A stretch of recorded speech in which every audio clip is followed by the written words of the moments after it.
ఇక్కడికి విచ్చేసిన అందరికీ హృదయపూర్వక నమస్కారాలు. ఈ రోజు నేను జయదే తిరుమలరావు గారి మనవరాలిగా మాట్లాడడం లేదు. ఈ నేలని చరిత్రని ప్రేమించే ఒక విద్యార్థిగా మాట్లాడుతున్నాను. ఆద్యకళ కేవలం మ్యూజియం కాదు, మన గిరిజనుల ఆత్మ, వారి పోరాటం, వారి కళ, వారి అస్తిత్వానికి నిలువెత్తు సాక్ష్యం.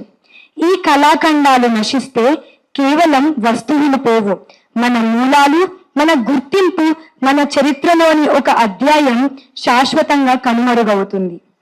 ఎవరైనా వచ్చి మన వారసత్వాన్ని కాపాడతారని ఎదురు చూడాల్సిన అవసరం లేనే లేదు.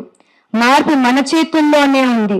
ప్రభుత్వాలు తమ వంతు చేయొచ్చు, సంస్థలు తమ వంతు చేయొచ్చు, కానీ దేశ భవిష్యత్తు మనమే. మనం మేలుకుంటేనే ఈ వారసత్వం బతుకుతుంది. ప్రభుత్వాలు, రాజకీయ పార్టీలు మన వారసత్వం కోసం కృషి చేస్తున్నామని చెబుతుంటాయి.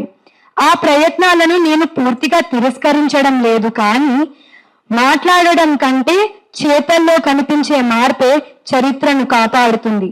మన సంస్కృతి ఇంకా అంతరించిపోతుంటే ఇంకా చేయాల్సిన పని చాలా ఉందని అర్థం. అందుకే ఇక ఎదురు చూడటం కాదు, మనమే ముందుకు రావాలి. గిరిజనులు అడవులను మాత్రమే కాదు, మన సంస్కృతిని కూడా కాపాడిన నిజమైన సంరక్షకులు. వారి కళల్లో ప్రకృతి ఉంది, వారి సాంప్రదాయాలలో మన జ్ఞానం ఉంది, వారి జీవితంలో భారతదేశపు అసలు ఆత్మ ఉంది. అలాంటి మహోన్నత వారసత్వాన్ని నిర్లక్ష్యం చేయడం అంటే మనల్ని మనమే మరచిపోవటం.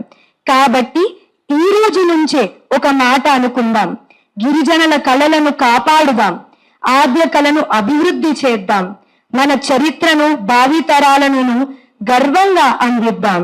అందుకే వారసత్వాన్ని కాపాడే జాతి భవిష్యత్తుకు నిర్మిస్తుంది. జై గిరిజన సంస్కృతి. ధన్యవాదాలు.